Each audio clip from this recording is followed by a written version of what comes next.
podcast. I'm your host, Thomas, the Duke of Procrastination. Joining me as always, we have my fellow Dukes. First, what's going on, Ben, the Duke of Design? How are you doing this week? Very good, very good. It's heating up here in Los Angeles, but I'm surviving. Praying for you. We have the Duke of Nostalgia. What's going on, Taylor? Not much. Just working hard. Too hard. But Always hardly good. working. We have the Duke of Rocket League. What's going on, Cole? Oh man, I'm just counting down the minutes until my stomach virus sets in. Both my kids have it, 2 toddlers, and I'm just waiting. Waiting. So, Praying for you too. pray for me, buddy. And last but certainly not least, we have the Duke of Education. What's going on, Alfredo? How you doing this week? Hey, I am doing pretty good. Just, instead of taking care of kids this week, I'm taking care of dogs. Just pets and all over the place. Oh, man. Praying for you, too. This week, we're going to give you our initial impressions of the Switch Pro. Then we'll get into our thoughts about the Sony State of Play. And finally, we're going to talk about Assassin's Creed potentially becoming a live service game. First, a little housekeeping. Our Days Gone Ben's Book Club is finally recorded. We'll be releasing that sometime this week, so stay tuned. But first, as is tradition, I'll start with you, Alfredo. What you been playing this week? I've been playing 2 different games, actually. Well, 3, if you kind of count a demo. So I've been playing A Plague's Tale: Innocence, which I will keep my thoughts to myself for now because, surprise, surprise, we are going to make that a book club game for the month of August, most likely. So stay tuned for that. So I've been playing a lot of that, actually. But the other 2 games that I've been playing are somewhat related. These are big nerd anime games, basically. And one is a sequel. So the first game is called The World Ends With You, and it is a game made by Nomura Tetsuya, who is somebody who is well known in Final Fantasy games. He's been producing Final Fantasy games. He's the director of the Kingdom Hearts game. So you guys know this is a game right up my alley. But this is actually a game that was made a long time ago. And when I say a long time ago, I want to say probably around 2006-ish, I want to say. Don't quote me on that. I'll fact check it later. But this is a game that originally came out on the Nintendo DS. And the second game I'm playing is a demo for Neo, The World Ends With You, which is the long-awaited sequel. So basically, to give you a backstory of this game, The World Ends With You is a title that came out on the DS, and it made specific use of the dual screens on the DS. Basically, on one screen, it has a battle system where on one screen, you would be controlling one character with the stylus, doing attacks. It's like an RPG battle kind of game. So you're controlling him with the stylus, making him do crazy moves up there. And then on the top screen, you control a completely separate character who is also defeating enemies in a alternate dimension. And you control their attacks using the D-pad. So basically, you have to split your focus between these 2 different things happening at the same time so that you can defeat all the enemies and, kill everyone. A la video games. So it is a game that is very cultish in its fans. It became a cult favorite, basically, and people have been asking for a sequel for decades now. 2021, so it came out in, I just checked it, 2007, so we've been waiting for a while, and there's been a lot of bait and switches. A couple years ago, there was The World End With You, a countdown, a new website came on Square Enix because this game was produced by Square Enix, and people were thinking that this countdown was going to be to the release of, the reveal for the second game, and it actually turned out to be just a mobile, this game, the original game, is coming to mobiles, to iPhones, and they did a couple of things like that throughout the years where, oh no, it's just like a final mix is coming to mobile, it's coming to like this new console, it's coming to Switch. So they kind of like strung the fans along, and we've been waiting for a long time. And then suddenly, out of nowhere, like last year, it was like, oh, here's a sequel to this game. So yeah, I'm super excited, and I've been playing basically the original to get ready for this sequel that is coming out this month, at the end of this month. So basically, I played the demo. It changes the battle system up a lot because you can't really. It is coming out on the Switch, and the Switch only has one screen, so you can't really have the same unique battle system of controlling two different characters with two different screens. So instead, it's all on one screen, and what they're doing, at least with the demo, is that each different button on the gamepad corresponds to a different character. So each character is limited to one specific attack, and by using these different buttons, you can switch characters and use different attacks. And when I first saw this, like revealed, the art style didn't really look that good. The battle system didn't really look that good. I was a little bit taken aback and kind of disappointed. But playing the demo itself actually got me pretty excited because they do some really cool things with, it's part, RPG and part visual novel, basically. It's kind of like a comic book, the way that they set up the story and everything. And it works really well, like how it did in the first game. In the second game, things are a lot more cleaner. The transitions are cleaner. They do some really cool comic book style animations for the cutscenes. All in all, it's a really fun game. So basically, after I had finished the demo, I said, hey, I want to kind of remember everything that happened in the game and just to get ready for this new game so I can, get the little Easter eggs that happened and just be completely ready for this awesome game that I will definitely be playing in a couple weeks. But yeah, I've been having a ball. But yeah, that's pretty much what has been consuming my life this week. Cool. Well, I'm curious about how your thoughts on those games because I never played them, but they do seem right up my alley. So I'm definitely going to stay tuned for that. Next week. Yeah, I'll definitely be giving you guys an update when the second game comes out. Look out for my impressions. All right, and let's go to Ben next. What you been playing this week, man?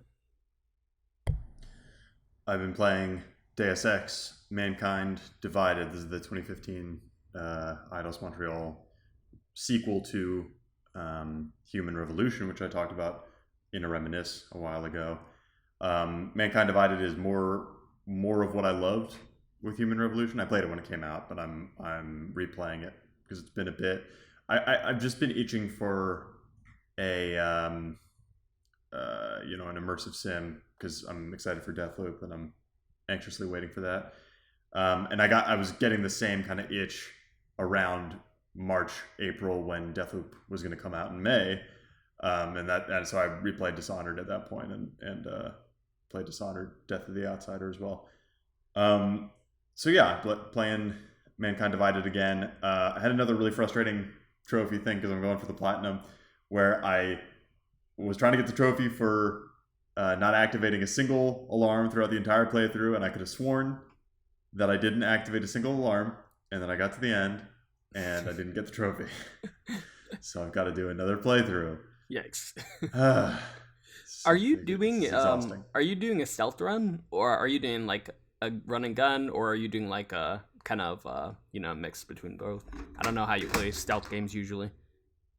Almost always try to do pure stealth.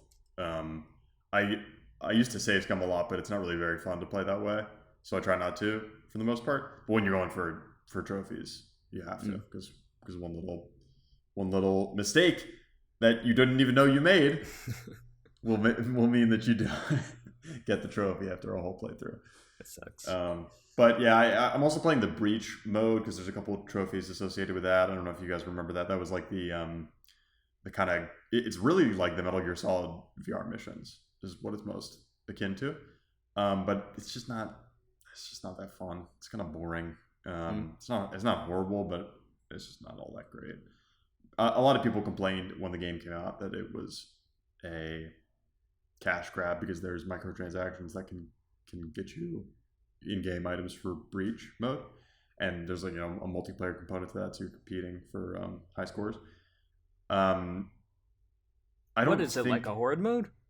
no, it's like I mean the nearest analog really is the Metal Gear Solid VR missions, Got it. where they're like these contained little challenges that are utilizing Deus Ex's core mechanics. It's even like you put on a VR headset when you go into the breach mode and everything, so it's like it really is the VR missions for this game. But yeah, there's just not much to speak of there. But I know I'm going to slog through them in order to get the platinum. So here I go, slogging. That game is deep on my backlog, so I'm definitely looking forward to your thoughts on it. Have you this is your first platinum run of it, right? Of Mankind Divided, yeah, but I platinumed Human Revolution, and I had a similar problem with Human Revolution where I thought I got specifically this trophy called Foxiest of the Hounds, where you have to not trip any alarms. And they had this exact same trophy in Human Revolution. I had the exact same problem. So you have to play this. That I got it. You have to play this completely over again then. Yes. I tried to go back to an earlier save because I thought maybe there was a point in the late game where I tripped an alarm, but I didn't trip an alarm. Something else counted against me. So yeah, just kind of annoyed about that. But I will say, I really do like this game. It's really good. It's not quite as good as Human Revolution in my book. What I love about it though is how densely packed all of the content is. It's like a very small open world, and it's a game where in most games you're surprised when you can enter a building because almost all buildings in like an open world game are facades. This is like the opposite, where you're surprised when you can't enter a building because it's so dense. Everything is so dense, and there's always a corner to explore where you can like find a vent that'll sneak you into an apartment or something like that. Everything feels connected in the city, and that's a really cool achievement. Something that is kind of unique. It was like that in Human Revolution, but there's only one hub city in Mankind Divided, and it's bigger and denser. So yeah, I would highly recommend it just for that experience alone. Sounds good. Now, Taylor, what have you been playing this week? I have only just started Mother 3. I've been wanting to play it for a while. I've never played it. Mother 2, Earthbound, is probably up there with my favorite games of all time. So I've been really, really looking forward to playing it.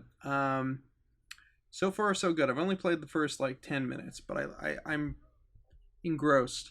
The game sort of starts off like any old. You're a kid. You're in an RPG. Your mom tells you get changed. Here's how you use your things, and she's like, "Oh, your buddy's out here playing with something, playing around."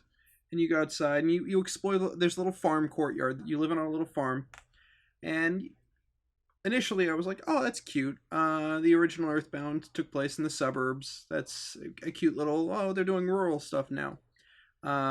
What I didn't expect was that your friend is playing with dinosaurs right away. The game just throws you in and says, "Here's some dinosaurs." The first game took its time. It set up the alien invasion pretty early on, but it sprinkles the alien stuff throughout the game pretty sparsely until it starts ramping up at the end. This game just goes, here's dinosaurs. I don't know if they're going to be important. I don't know what they're going to do. I just know there's dinosaurs in the game, and it's fun. I like it. And this is when I will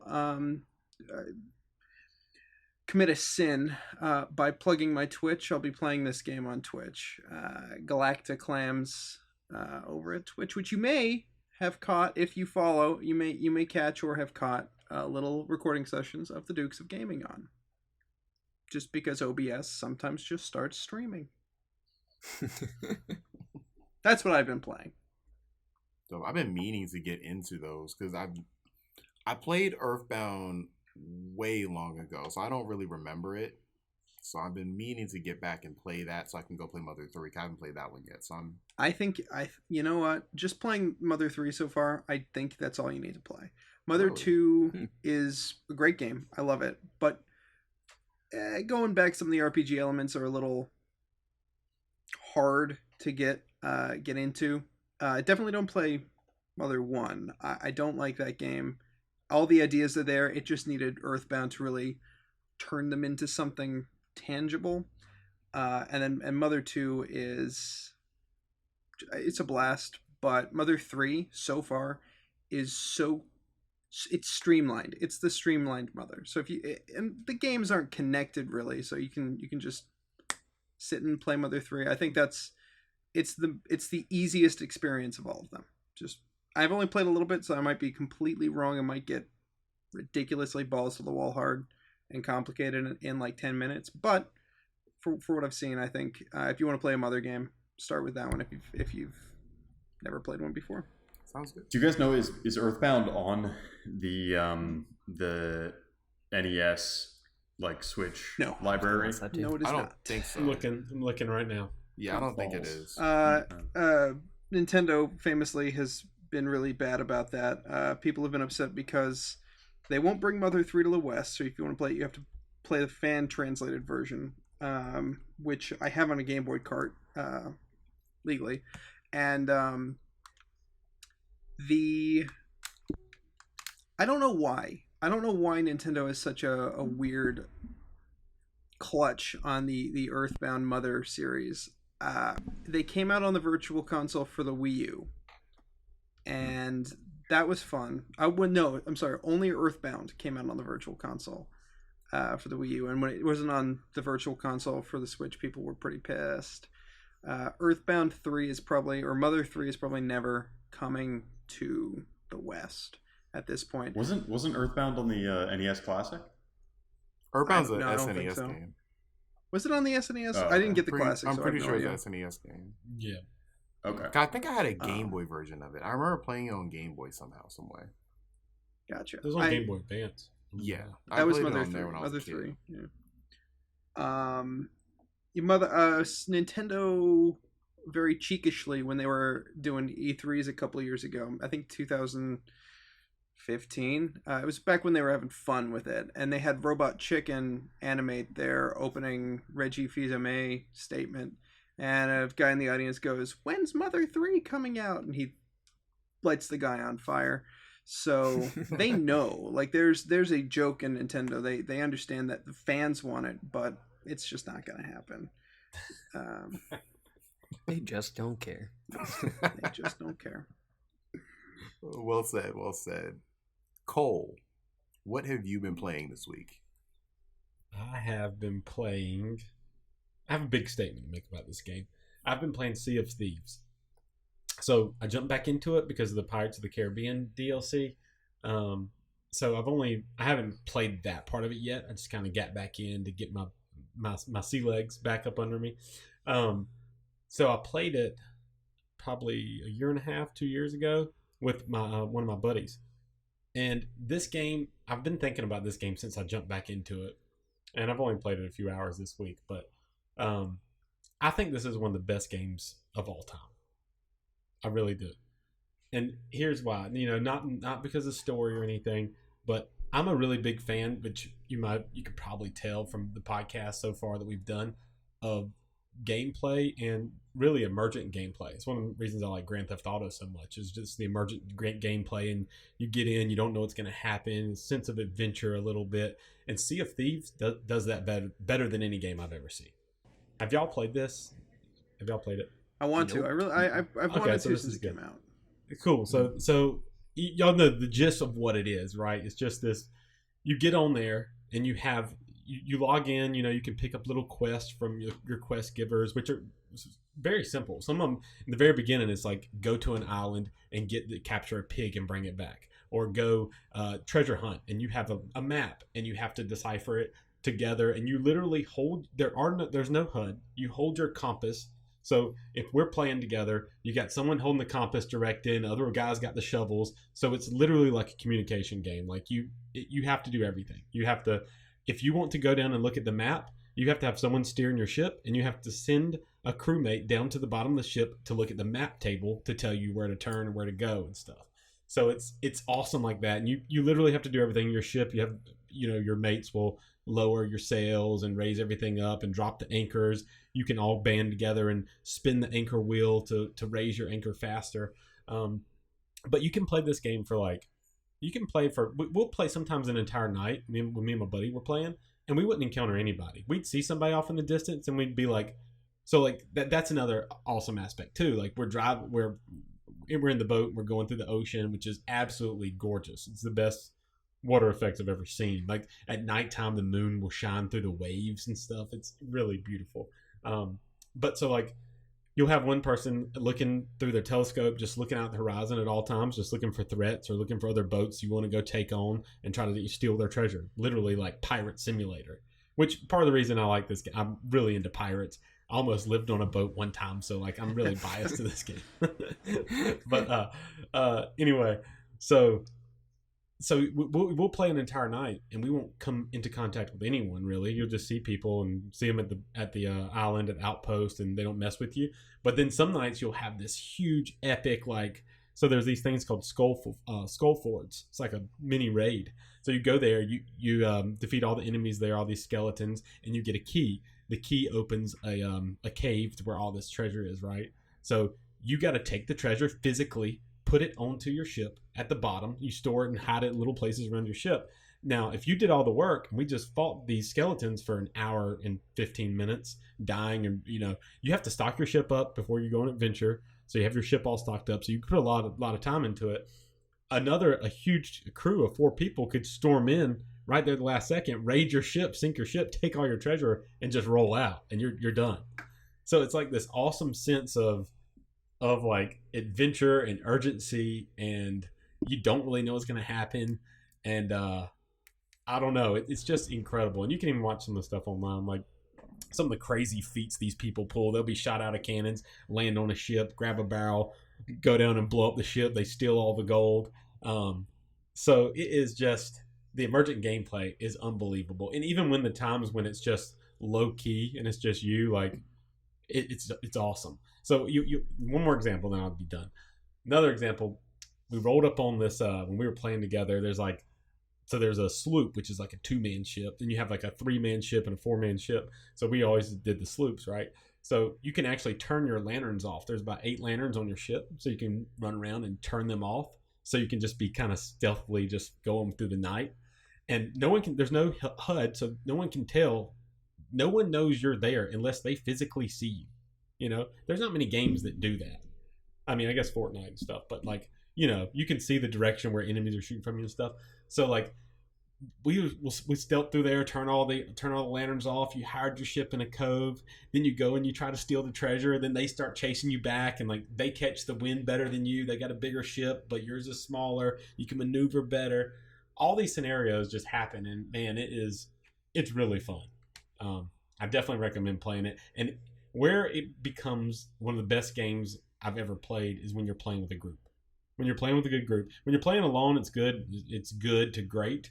But if you're playing with friends, the game is unbelievable. Even the times at the low key when you're just sailing around and you're just casually getting treasure, stocking your ship up. At the end of like a 4-hour night, your ship is literally just full of treasure boxes, just everywhere. And then you get back to the port. You have to take them off one by one, go turn them in, and you're frantically looking around, making sure no one's, like, before you even go to the outpost, you circle around.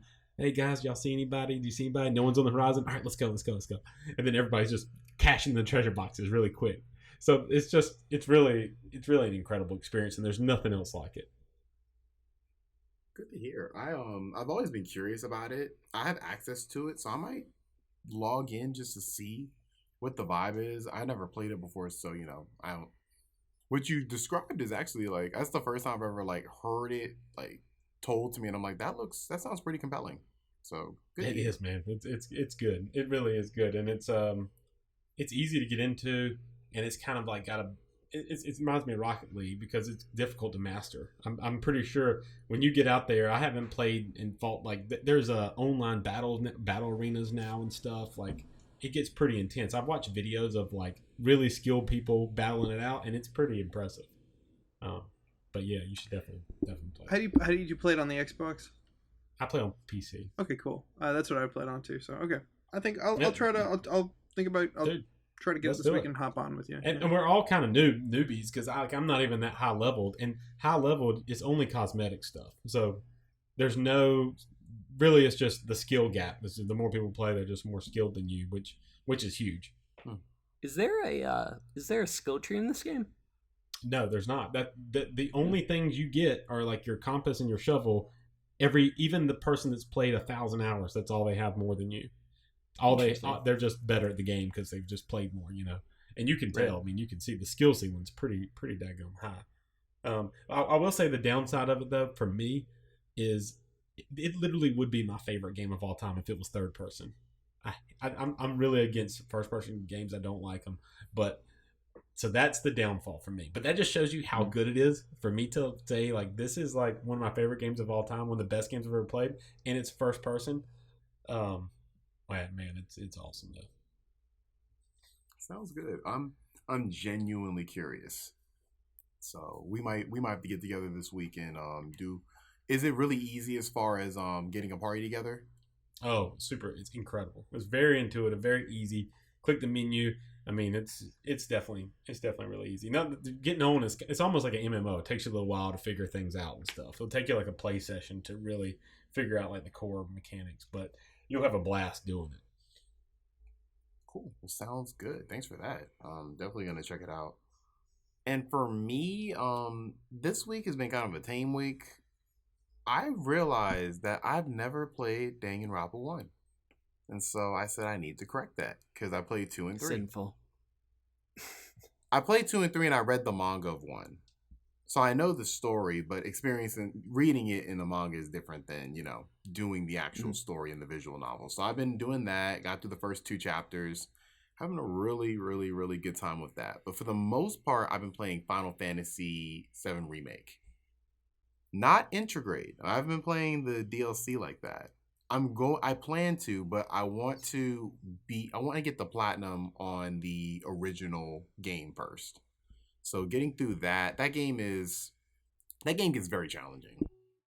Like towards when you go through some of those bosses on hard mode, I don't know how familiar y'all are with the game, but it gets very challenging. Like I thought I was really good at this game, and it keeps kicking my ass. And so I am trying to figure out if I'm going to actually platinum this game now, because I don't know if I can beat some of these harder bosses on the hard mode. Because the hard mode, like, I beat the game pretty much solely on the regular difficulty easily. Like, it was fine. But in the hard mode, they don't let you use items at all.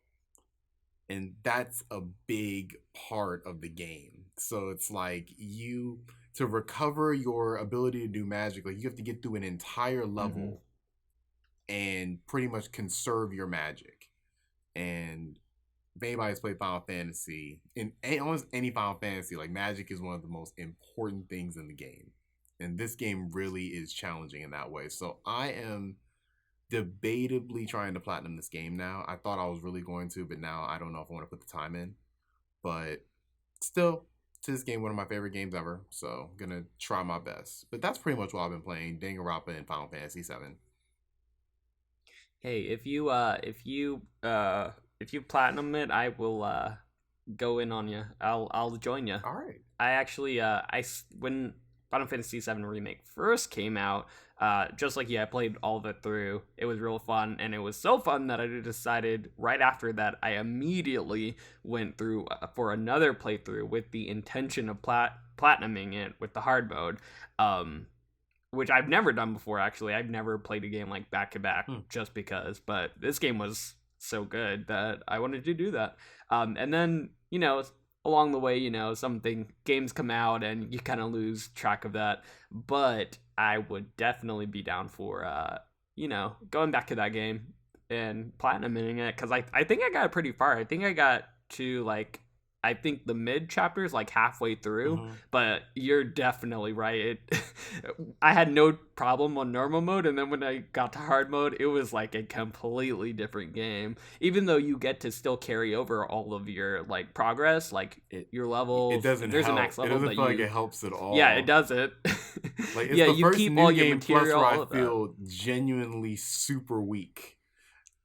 Yeah, you really gotta get good. Yeah. You gotta like utilize your all of your skills, make sure you're switching. It really is a hard mode, but it remains fun. And I will say, it really does show itself as one of my favorite RPGs in the hard mode. Because it's easy to kind of play it like a Kingdom Hearts, kind of game in like the regular mode. It's kind of easy. Like it still has those RPG mechanics, of course, but it's easier to kind of play it like just a regular third-person action game. On hard mode, no, you have to strategize, and I really am finding an appreciation for it in that way. But I hate Hell House. Hell House has caused me many hours of stress. So hopefully I can get past that. Fight was not fun.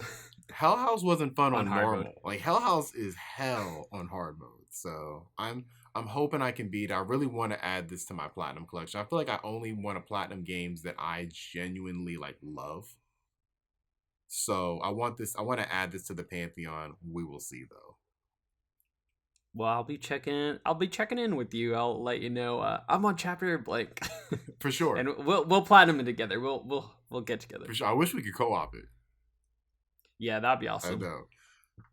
We'll figure it out. But before we platinum that game, let's get into our topics. So let's start with Nintendo. So Nintendo this week announced, and I joked about it in the pre-show, they announced the Switch Amateur. This is the new version of the Nintendo Switch that is reportedly coming out October, correct? Yep. So it's coming out October. It's going to feature a 7-inch OLED screen. Good. It's going to have a better kickstand. Great. And it's a lot of other features, but we can kind of get into just our overall just thoughts on it.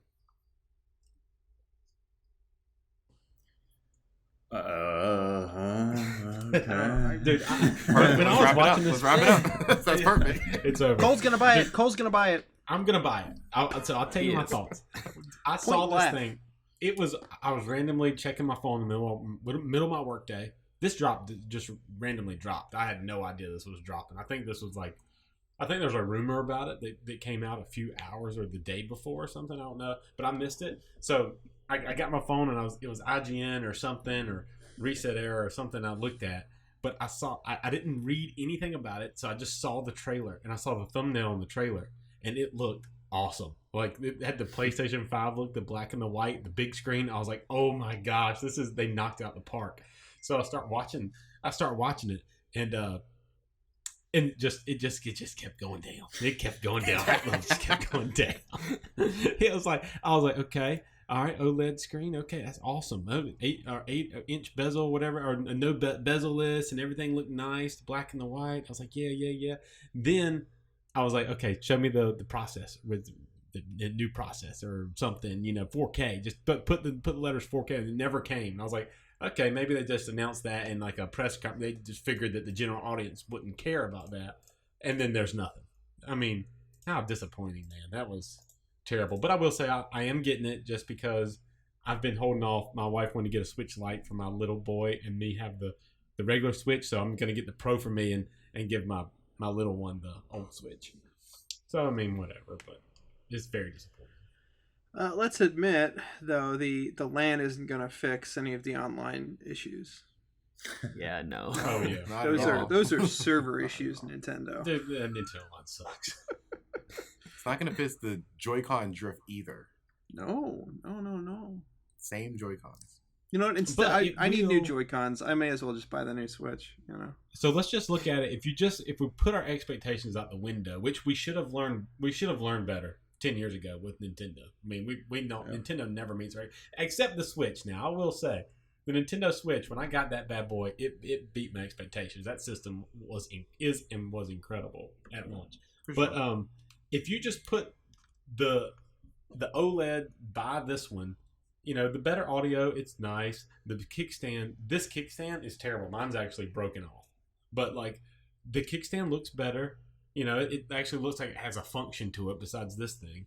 The audio being better is nice. I play mainly in handheld anyway, so I mean, the screen. I always thought that the screen on the Switch was not very good. It always felt dim to me and washed out, and the color it just did not look good at all to me. So just looking at them side by side like that, when you take a step back, you get rid of your expectations. It's a nice little upgrade in that sense. But now for the money, it's $350. I mean, I don't know. It's bad. I'm just trying to not be negative about it, but I was severely disappointed, and now I'm just trying to get over that and be a little bit excited about it. To me, I wasn't upset about it until they announced the price. That price shocked me because I thought, and we can go back to my impressions, or at least our guesses of what it was going to be, whatever podcast that was. I said the 4K with 4K and all the features we were talking about, I thought $300 was the sweet spot for that. And so this has less features than I thought, and it's going to be $350. That is $50 more than the cheapest Xbox. Yeah. That is like, I don't even think this is going to be a successful thing for them, to be honest. Like, I don't like, I'm just looking at it from the perspective of, unless they just do away with the classic Switch model, I don't see the market for this. I think the only people who would buy this is, that's what I'm thinking that too. They probably won't, but I'm just thinking that what the market for this is people who don't already have Nintendo Switches. I think the price point is definitely the biggest, nastiest point. I assume what they were thinking of was the DS. The upgrades for the DS were kind of similar to how you upgrade your iPhone or whatever phone you have. You get an upgrade because it's a little bit better. You don't need it, but you get it because it's a little bit better. It worked for the Nintendo DS. They upgraded that like hotcakes. Every week there was a new Nintendo DS. Like I don't think it was. I remember those, especially the 3DS. There was a lot of versions of the 3DS. Oh yeah. I don't think that's gonna work. I agree. I don't think that's gonna work for this. I might be wrong. There might be a huge swath of people who are just, they really want that extra couple of inches. But don't take that out of context. How could I? What do you mean? But, no, I don't. I really don't think. I agree. I don't think it's going to go very well. I think this might just be a litmus test. Like, let's see how people are willing to spend their money on slightly improved Nintendo Switches. I mean, it's just classic. Nintendo fans setting ourselves up for disappointment. It's just classic. Isn't this exactly what I said like two podcasts ago? That here's the thing. I agree. I definitely feel you for sure. For sure, this is classic. This is like it was all there. Like, we should have been able to anticipate this. But when Bloomberg sends out an article, you know what I'm saying? It's like there is a certain amount of legitimacy, which makes me believe that the Switch Pro is real and this is not the Switch Pro. Like, that's what I can't. Yeah. Like, I think I think the Switch Pro might just be the successor to the Switch, and that's down the road. Here's my little prediction. Yeah. Ooh, spooky prediction. Nintendo Pro is going to be actually a 4K TV. It just has the little controllers slid onto the side, and you take them out, and they're like, there you go, 4K. You can't take it out with you. It's you leave it at home, but... Hey, I buy it. A Nintendo TV. It doesn't have Netflix on it. It doesn't have Netflix on it. It doesn't have Amazon on it. It has Hulu and a Japanese YouTube knockoff. It has Discover Plus. You know, how something yes. random. Yeah. So do you think this means that the Switch 2 is closer than we think? No, I don't think that. I think that one, the chip shortage is real. One, I think that's gonna hold whenever that was gonna come out. It's probably pushed back from there, and then I just think that they're going to get as much out of the Switch as possible, because it's still selling. It's still selling really well. So I think that they're gonna try to get as much out of it, and when they have to upgrade, they're going to do it. Then I think we're talking 2-3 years from now. Nintendo does not care about having underpowered hardware at all. Mm-hmm. They don't. they don't care, especially because third parties will still support the Switch. For sure. At least it seems to be the case right now. Nintendo's saving for some fury. reason. Yeah. I will say, Metroid Dread is going to be a good test for me on where Nintendo stands, because Nintendo's strong point has always been the mechanics. They take mechanics and do crazy, innovative, neat things with them that you really only get in indie games, but Nintendo's got the bigger budget for that. So if Metroid Dread has some really cool play mechanics in it, I'll be all in. I'll stay on Nintendo's boat for a while. But if they just start slipping on games, if they just don't deliver in their games, I'm Nintendo. I say this every time. Every time. What am I doing? Oh, they always win us back. Yeah, have they ever had a bad stretch as far as games go? No. As far as games go, I don't. no. Never. Yeah, I don't think as far as games. No, I can't think of a actually, single. I can't think of a single period.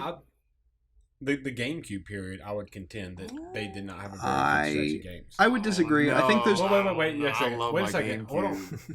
What Mario game was? It was only Sunshine and Paper Mario and Galaxy was on Wii.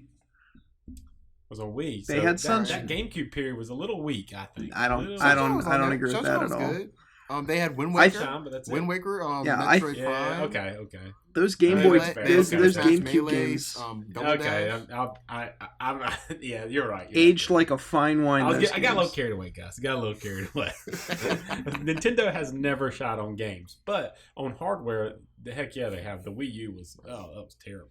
I mean, there was a time there. I remember listening to the podcast during that whole stretch, and people were literally talking about, is Nintendo like done in the hardware space? Are they about to become what Sega did? You know, that was very, very prevalent. Like Nintendo was suffering in that little 3 or 4 or 5 years. I don't think that's on the radar for a while, because the Switch is such a good system. Even if it's lacking, it's a good idea, and if they can keep doing neat stuff like that, it's going to be a coin toss. The GameCube did not do very well. The GameCube was subpar. They hindered themselves a lot in its development, and it definitely didn't win that console war. But the games on it were good. The Wii U had great games on it too, but which we're getting now finally. Which we're finally getting now. But the Wii didn't have. The Wii actually don't. I think maybe the Wii didn't have great games.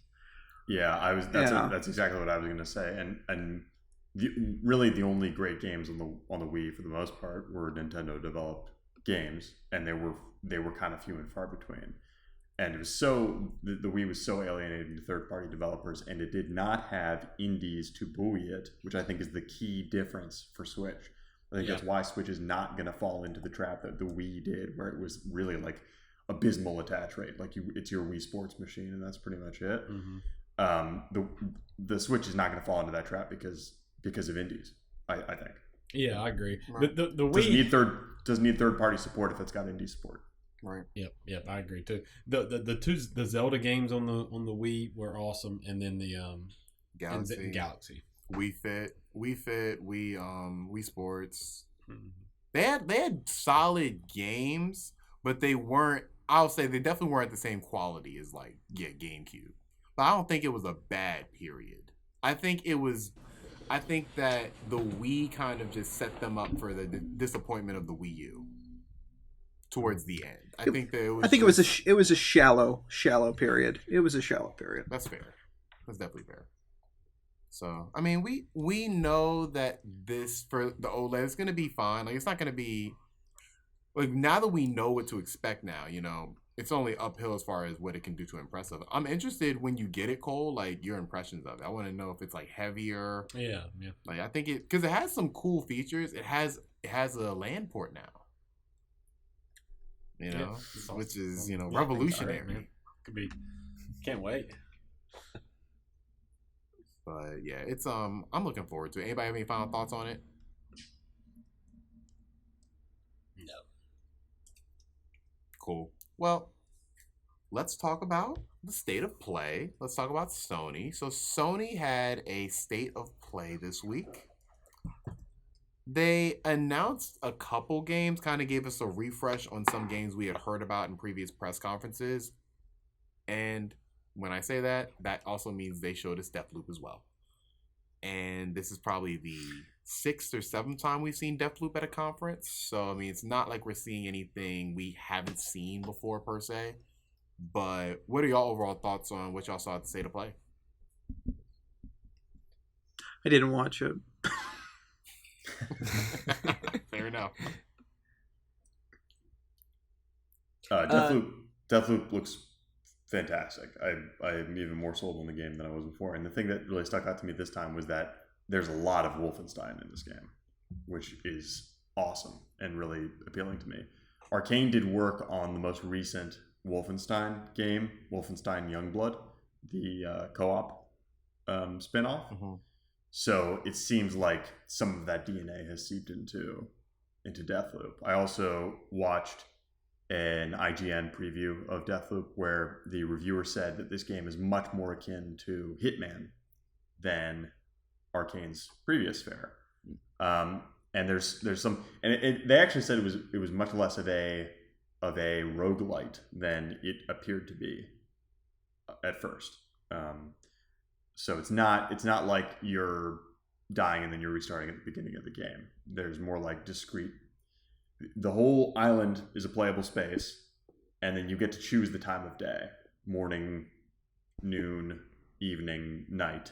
And based on the time of day, all of your targets will be in different places doing different things.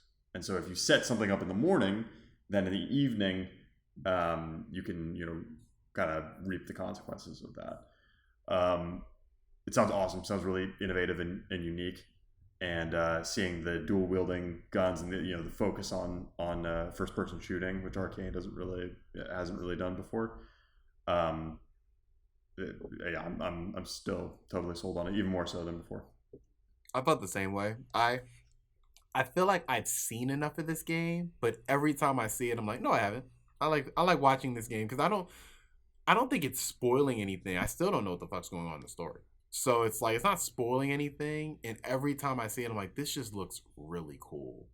Like, I never really got into Dishonored, but this might be the game to really, like, get me into those games. Because it seems like a good, like, meeting point between those games and more of the action first-person shooters that I'm more familiar with. So I'm really curious. Especially I didn't know they worked on Youngblood. Because I played Youngblood and New Colossus, yeah. So if it has anything like that, and it has that Dishonored feel to it as well, like, I'm really looking forward to this. Now, we did also get news. I saw this on Reddit. I'm looking for other sources for it, but they're saying that it's going to be on Xbox next year. And I believe that. Yeah. Makes sense. Yeah, it wouldn't surprise me. Which makes me curious. I'm like, so does that mean that if this game is successful, which is up in the air, we don't know how successful it's going to be, but does that mean that this would be a multi-plat, or would it just be like an Xbox game now? Like, I'm curious of how they're going to handle that from an IP standpoint. Oh, for a Deathloop 2. Right, that's what I mean. For a Deathloop 2, like, what are you going to do? Because you're cultivating a fan base on PlayStation 5 for this for a whole year. And then you're going to say that the next Deathloop 2 is an Xbox exclusive. That's going to be interesting. I don't know. It doesn't seem like Xbox is shy about doing that. Right. So I'm curious of how that's going to work. And part it's of me, smart. Yeah, it's kind of smart to do that. The Trojan horse, get them all into it, and then pull them over to Xbox. You're not wrong. Like, that might be a strategy. That might have been the overall strategy, because they have an Arcane game coming out too.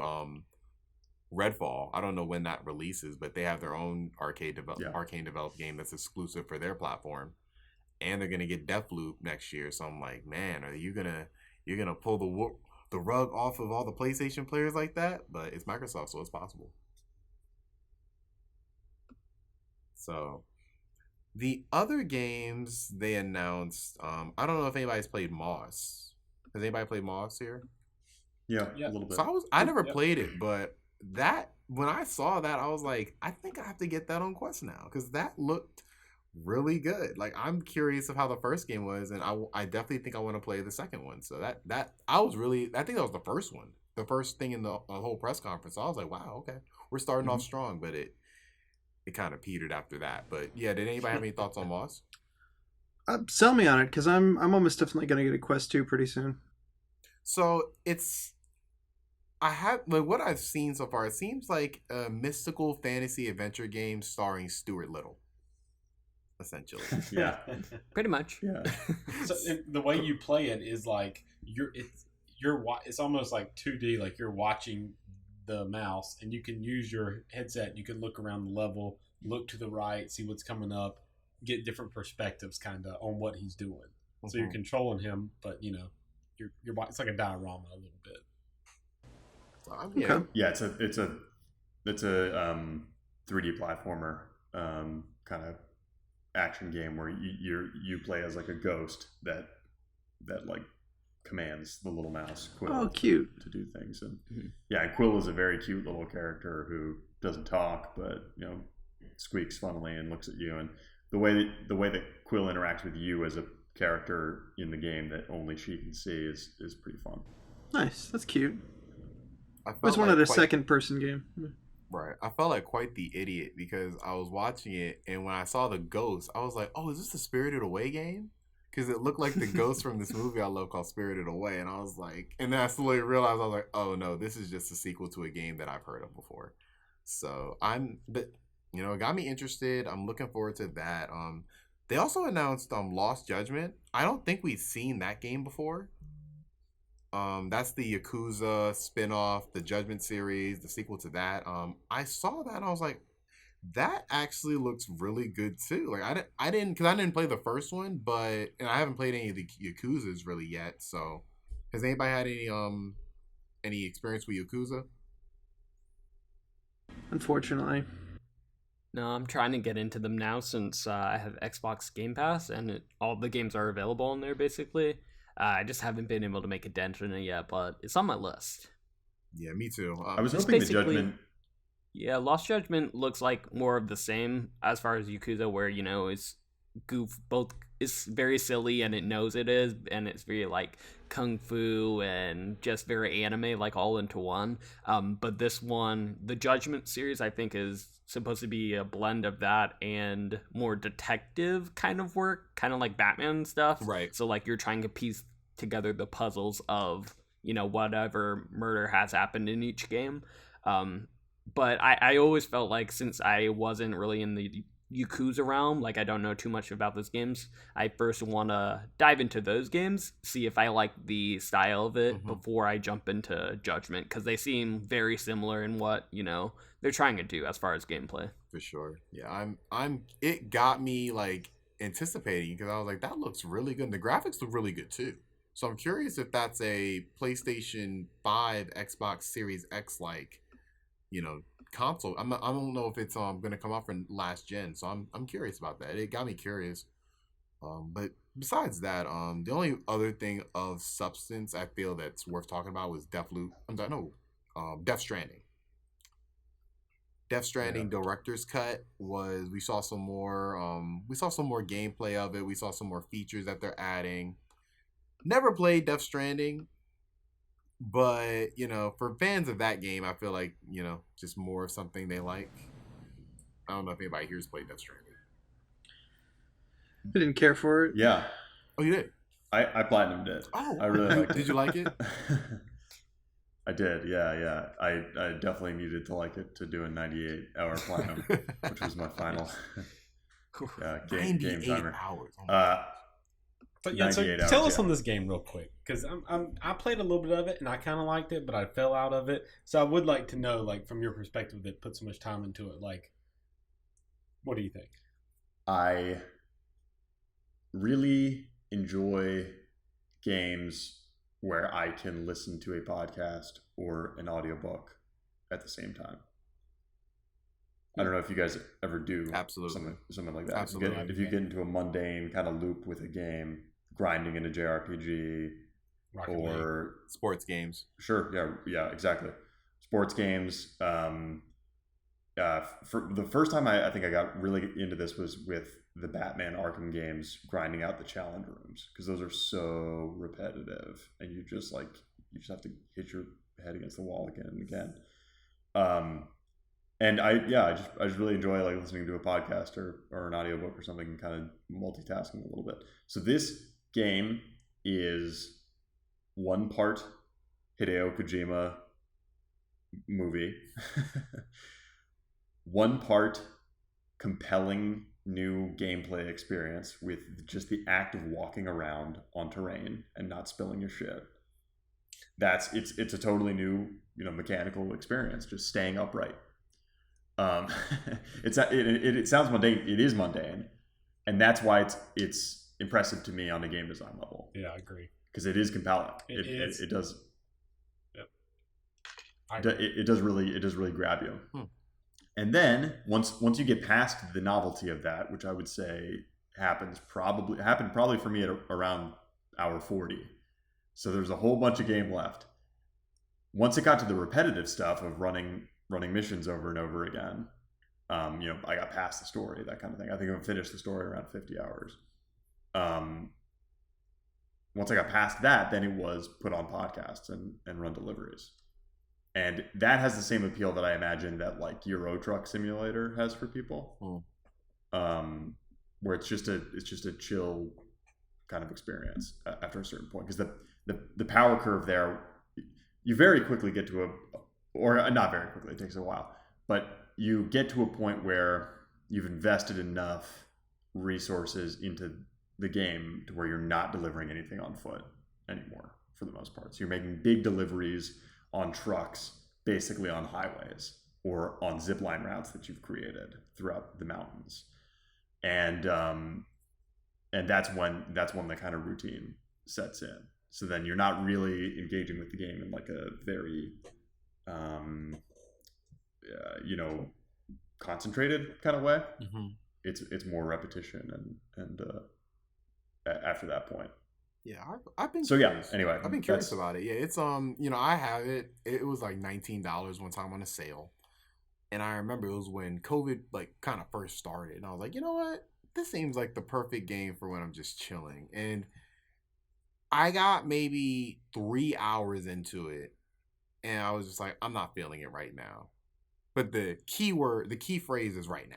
Because I know I'm going to get around to playing it. Because I did see early on, like, okay, if it's going to be basically this half anime, half delivery simulator, at some point I'm going to play this game. And I think a director's cut, I think it's a $10 upgrade path. So I might just do that and get this game out the way. Because I've been meaning to play it for a while. And it's Kojima, so I know on some level I'm going to like it. It's just a matter of, do I want to spend the time how long does it take to like base run, like just do a base run of it?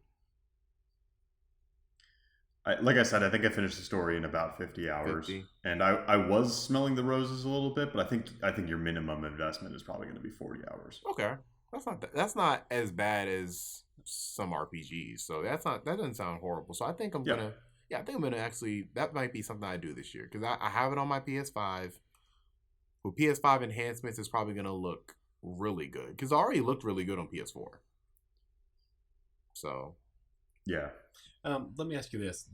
What I found that was really compelling about it was not necessarily the balancing, like as you're walking, the balancing, but what I actually really like this game, and I bounced off for maybe something else caught my attention. You know, that happens sometimes in games where you are really liking a game, but something else captures your attention and you never go back to it. That's what happened with me here. So I definitely want to play it again, and this is an awesome opportunity to jump back in and buy the upgrade. But so like tell me if this wears off, because I was like loving this part. The fact that like when you're traversing, you kind of look out on the distance and you got to kind of pick a path, use your utensils, your ladders or whatever you got, climb over. Like I thought that was pretty cool. But do you just get kind of OP to where everything's really easy, or is that navigating the terrain? Does it stay consistently like compelling throughout the whole game? I think it stays compelling throughout the whole campaign. Yeah, that's awesome. And the end game. So then the end game is where you get into a routine. Yeah. So if you want to platinum it, you're going to outlive that feeling. But I think the discovery of new ways to traverse these areas, like I said, eventually you have zipline routes through the mountains. So setting those up is a whole new adventure that happens at like hour 35. And then like once you have it's awesome. Like once you have like a really great zipline network set up, it's really cool to just be able to traverse areas that literally would take you like 2 hours to run around before. Now it happens in like a minute, 2 minutes because the zip lines are so efficient. So yeah, there's still plenty of that throughout the game, but it doesn't,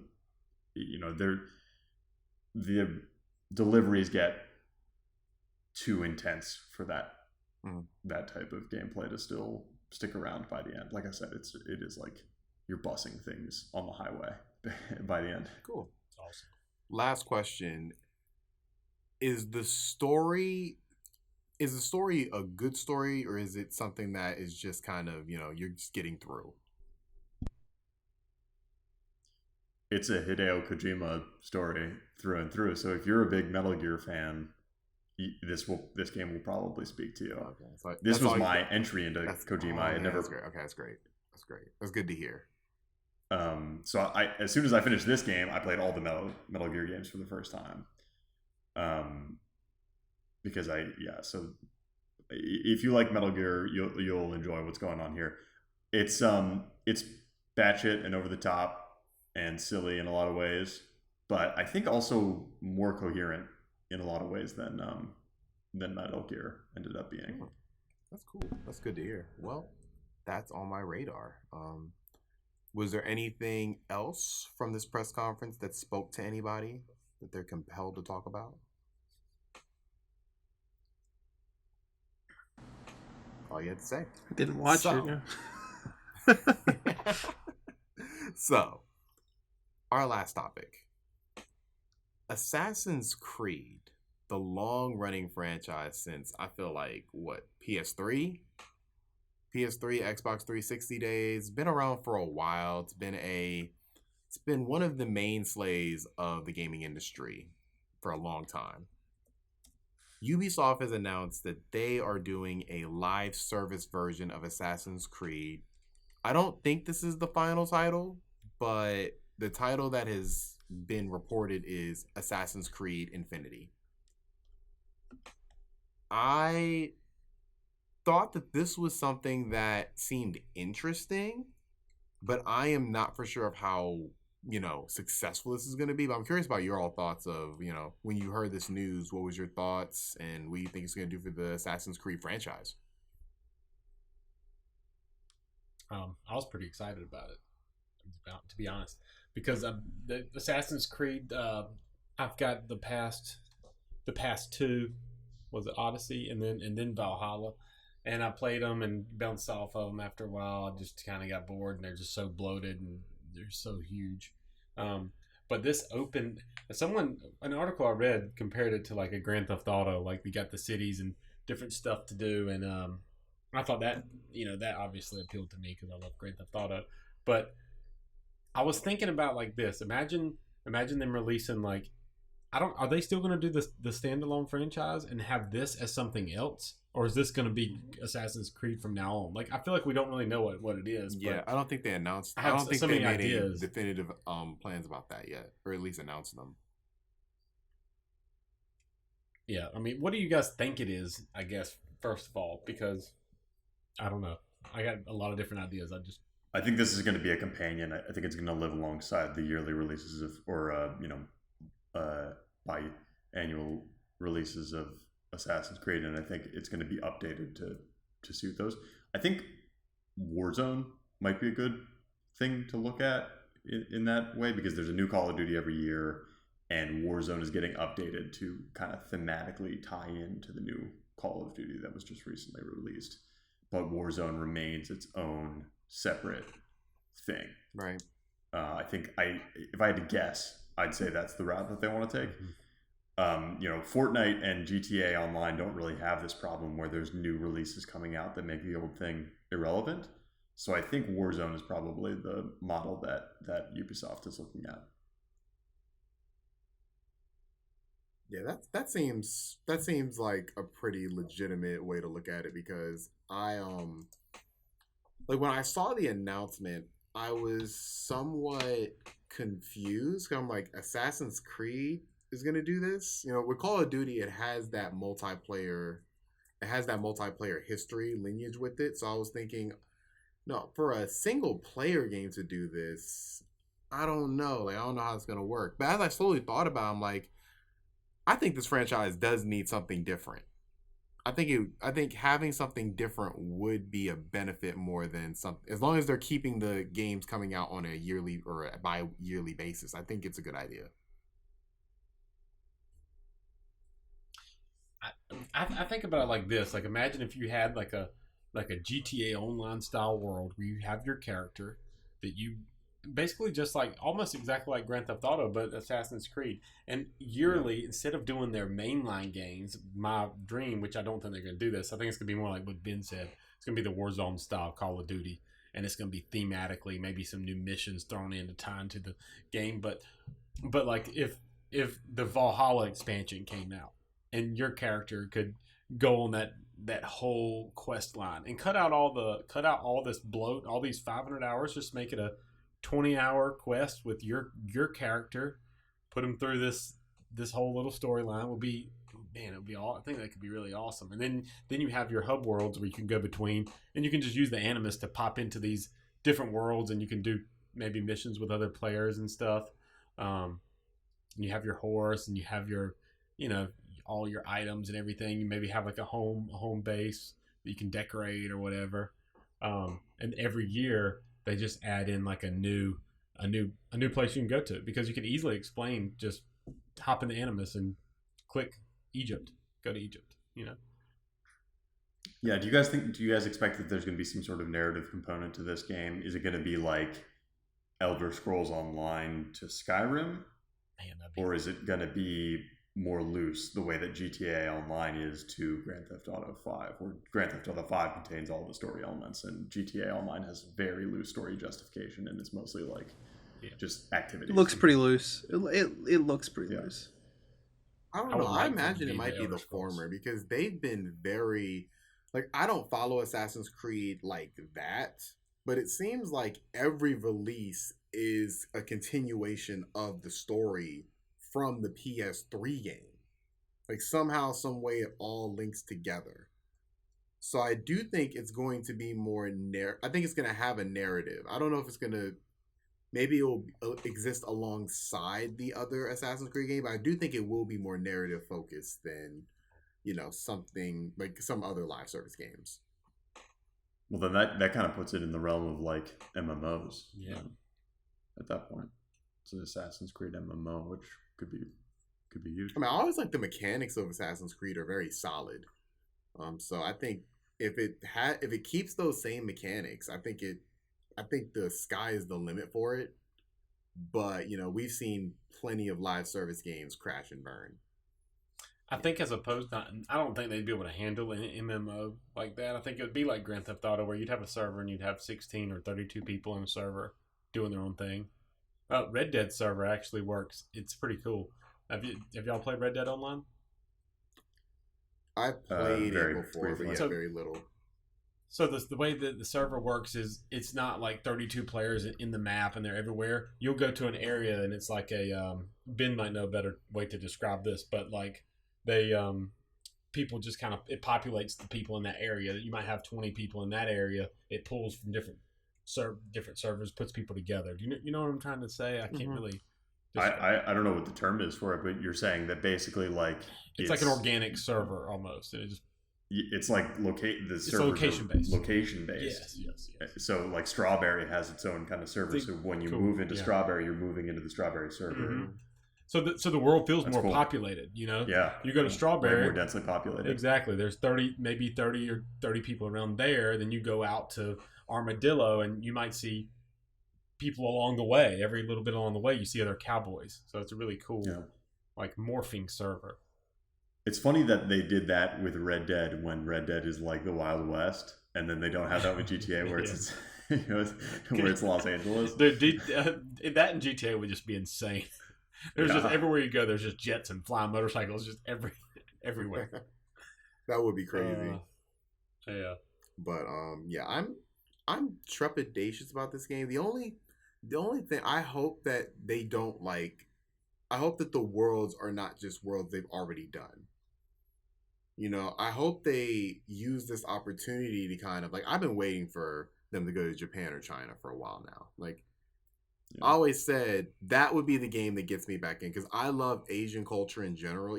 Even a Korean set Assassin's Creed. Like, there's so many rich Asian histories. Even like, I don't know if they've done India, but even like something in that realm, I'm like, you know, because they do capture a lot of history. Like, they have Roman history, they have Greece, they have a lot of, but it's like, I want them to kind of expand, do some African history. You know, if they can make it experience where they can maybe put a little less, because obviously making an Odyssey size or a Valhalla size game might be asking a lot, but maybe you can make a world in this MMO like experience that is, you know, maybe smaller, but you can kind of capture some other histories, because that's really what the Assassin's Creed games have been known for, capturing that history.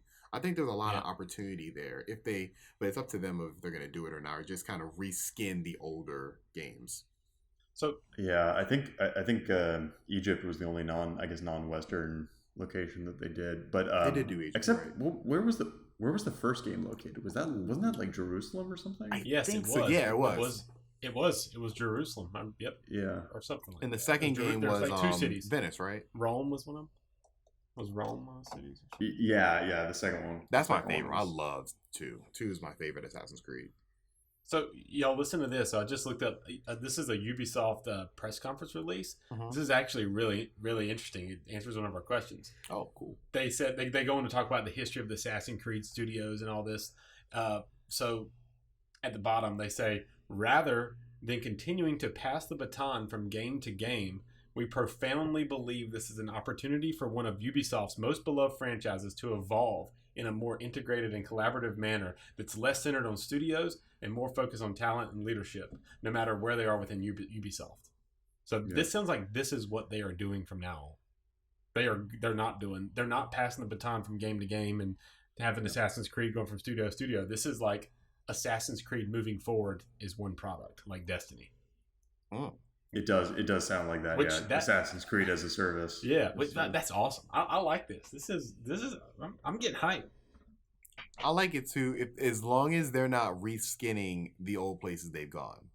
If they're gonna do that, I'm not gonna like it. But if they keep doing new locations and adding new locations, and like that would be something pretty compelling. If they could reskin it just for us to come in, like just for like the base game to come in and just have, all right, we're gonna start with Odyssey and Origins or something, and have that, and then like build off those areas. So at least we have something big to travel around, and then like 6 months later they drop a new expansion or whatever. This game's gonna be absolutely enormous. File size. Might be one of the biggest games Ubisoft's ever made. Dude, that's true. I don't think I have a feeling that this is going to be something more akin to like the Elder Scrolls Online, where you can go to Skyrim, but it's not all of Skyrim, and it's not Skyrim in the time period that Skyrim is set. It's 800 years before. But it is true, yeah. How could they fit all? How the heck are they going to manage it otherwise? Well, they have a narrative way to handle it. Recent Assassin's Creeds in one game. They do have a narrative way to handle it because they do have the Animus. I'm just talking about like from a game design perspective. Oh, from that perspective. How the hell are they going to put all of the maps from all of the different Assassin's Creed games into a single game? Even just the most recent two, it's like too big for one game. I think with the most recent ones, yeah, but the older ones, they're a lot smaller. Like if you retouch the like Venice and Jerusalem, like I feel like that if they do that where they like kind of retouch the older ones, I think that's cool, and you can probably put the whole versions of those. But yeah, now with Odyssey and Valhalla, those are huge games, and I doubt you'll get the whole thing in there. Yeah. But yeah, it's definitely an interesting conversation. I think that we're not gonna hear about this for a while. I'd assume. Mm-hmm. Imagine the hype though if Assassin's Creed goes away for 4 years, 5 years, and all of a sudden it comes back, and now it's just branded Assassin's Creed, like the online experience. I think Assassin's Creed Awesome. Infinity is not a bad name. It kind of follows the Yeah. trajectory they've gone on with their naming scheme. Yeah. So I'm looking forward to it, but we'll see. We'll see. Me too. There's still a lot to learn about it, but I think that article definitely did highlight some of the things we were asking about. So thanks, Cole. Yeah, cool. And finally, we have our podcast within a podcast. Welcome to Reminisce. Taylor, take it away. Been holding on to this one for a long time now, and I don't think it's going to disappoint. So I'm going to start it off by asking you all a simple yes or no question. Do you remember 9/11? Okay. Yes. Yes. Okay. Mm-hmm. Well, this takes place September 11th, 2003. My father was asked to host the ceremonies at the Flight 93 crash site in Shanksville, Pennsylvania. We lived in Philadelphia at the time. And we had to get up. I was very young at this point. So getting up at 4 in the morning to drive there was a pain. And I was very upset. And I'd probably spent all night playing Game Boy anyway. So we get there. Everyone's, it's cold. It's horrible. I'm not having fun. My mother's like, show some respect. So I have my Game Boy sitting in the back of the car, just playing my Game Boy until the ceremonies actually start. And my battery starts dying. I remember sneaking away, stealing a couple double A's from one of my dad's bags. So these ceremonies go on nicely. I'm a kid. I just want to be at home. But at the end of the day, we all go out for pizza with a bunch of people from the event. And I'm still just in this zone of like, I'm so tired. I've been awake for too long. I don't know what this is all about. I'm a kid. So we're eating pizza, and I pull out my Game Boy. I don't remember what I was playing at the time, but I'm just sitting there nonsensically. And one of the firefighters from the event, one of the firefighters who I think responded to Flight 93 goes, "Oh, you like video games, huh?" And I was like, "Oh, yeah, whatever." He goes, "Give me a second." He leaves, and he comes back from the GameStop across the street with a copy of WarioWare for the Game Boy. And he's like, "Try this. This is a fun little game." And I did. And it was probably the only game I ever played on road trips ever again. I sat in the back of the car on the hour drive back to Philly, just playing the hell out of that game. And I've been playing it recently. I pulled it back out, started playing it again. I still love WarioWare. It's so mind-numbing, but they've made QuickTime events just this heart-racing emotion that really pumps me up. And that's my little WarioWare story. I love WarioWare. I've actually never played any of the other ones because I've got my one for the Game Boy Advance, and I think that one's perfect. If they make another one, I'll play it. They are making another one. I'll play it. But I don't know. I love the Game Boy Advance WarioWare very, very much. Good little memories to it. It made my day a lot better on 9/11. But that's it. Cool. I've always wanted to play it. It's what kind of game is WarioWare? Like I've never even kind of looked it up. It is a bunch of rapid fire quick time event based games. Each level is you're progressing through timed trials. And there's little characters, little cute little characters who have a story around what you're doing. They're all completely nonsense. My favorite is one of the girls is running from the cops, and you have to play some mini games to just throw bananas to make the cops slip. I love that one so much. It's just so funny, and the music's really good. But basically, you just it'll be like you've on screen. The doors will open, and it'll be a game. And it'll be you have to catch a fly. You're a little lizard, and you've got to catch the fly in like 10 seconds, and the timer counts down. And you progress through 3, 4 of them, and then the next level happens, and it's usually the same games, but they're much quicker. And you play to see how fast you can go, how far you can go down these level chambers. It's a great little time sink. I think you're just bored. You just Yeah, it's frantic. It's a frantic little mini game. It's just mini game after one after the other. It's frantic. I remember when it came out, and I got it. I think within the week it came out, and it was a special little game. I really liked it a lot too. Man, that's crazy. I always heard about it because it was always on the shelf at GameStop, and I just never. I don't know. I just had an irrational hate for Wario. I never liked him as a character, so I was like, I'm not gonna buy a Wario game. He's But maybe I barely in it. Wario is barely in it. He is just the recognizable face that sells the cartridge. should. The Avatar, basically. He's the avatar for the game. There's like 12 other characters in the game, and they're the characters you spend most of the time playing with. You don't play as, but you play their games. Yeah, Wario's not even in it. Well, that is a very interesting one because that is when you look at like the top rankings of like Game Boy Advance games, like that you always, even like DS games, you always see a WarioWare. So all right. Well, thank you all for watching the Dukes of Gaming podcast. Again, you can find us on your favorite podcast service or YouTube. Comment if you really appreciate, what you've heard, what you've watched. Leave a like. Anything helps support the show. You can even email us to read any questions that you might have, and we'll read it live on air. Next week, we're coming at you with more gaming news. Turn on the bell as well to get notifications. I bid thee farewell.